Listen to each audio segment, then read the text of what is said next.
school ka. O sa kanya mga barkada. Isa lang ayaw mo sila kasama, magpasali. Kasi iyak ka. Dapat talaga ng mga barkada mo, tama?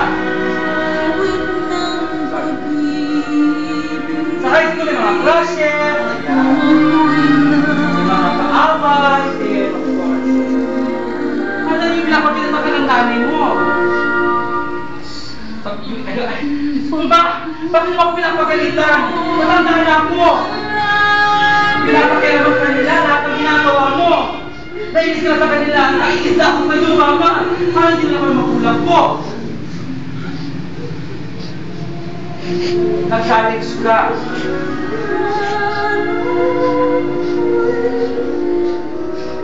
Nag-challenge ka!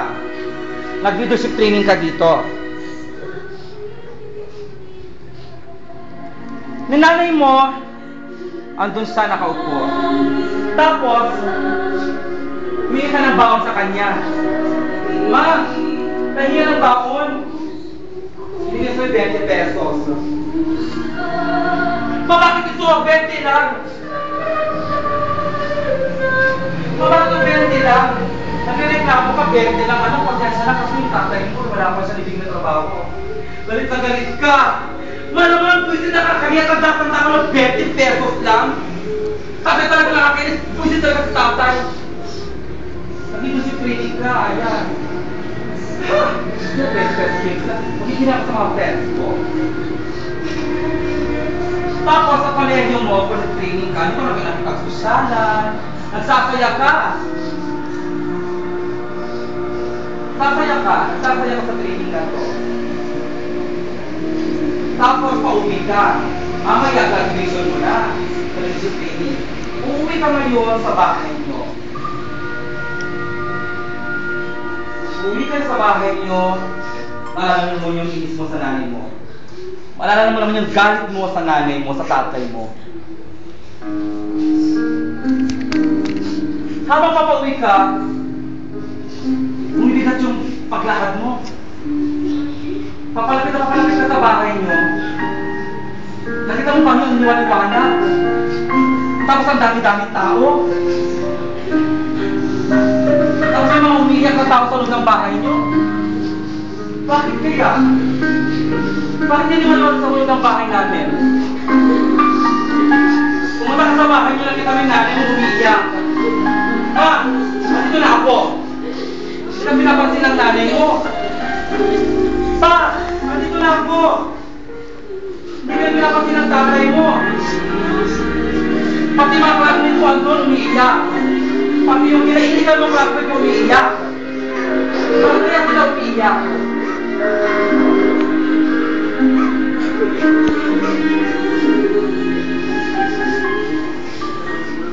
Tapos, nakita mo may kabaong doon. Puting kabaong. Nanginginig ka. Sumilip ka sa kabaong. Nakita mo sarili mo. Patay ka na. Nung nakita mo sarili mo, bigla ka ng lamig. Tumaka mga balahibo mo. Ha? Sabi nga sa sarili mo, patay na ako.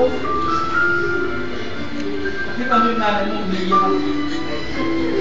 Naramdaman mo yung pagmamahal ng nanay mo mula nung bata ka. Sasabihin mo sa kanya, Ma, I love you. Ma, sorry. Naging pasaway akong anak. Pero hindi ka pinapansin ng nanay mo dahil kaluluwa ka na lang. Patay ka na. Mararamdaman pa ng nanay mo yung I love you mo?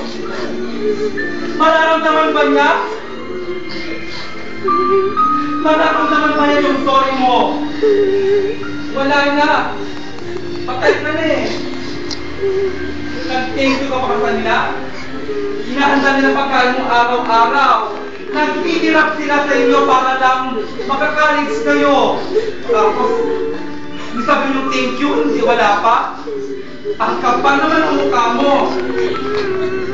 Sinabi mo pa, I'm proud of myself. Kapal ang mukha mo. Tigas pa rin ang tigas mo pa rin. Kalo kung sino ka pa rin, balik-balik natin ang sitwasyon. Pauwi ka sa bahay mo. Ang tatay mo umiiyak. Sinalubong ka niya, niyakap ka niya. Sabi niya, anak, ang nanay mo wala na. Wala na sa dahil sa kagagawan mo.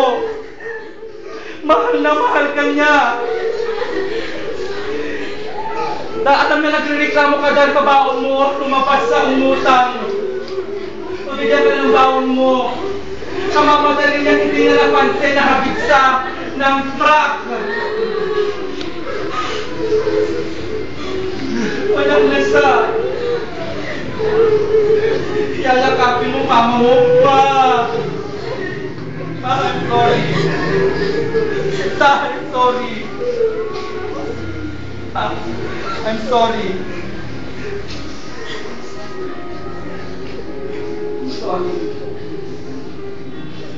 Wala na. Hindi na maririnig pa. Hindi na mararamdaman pa. Mararamdaman ba? Hindi.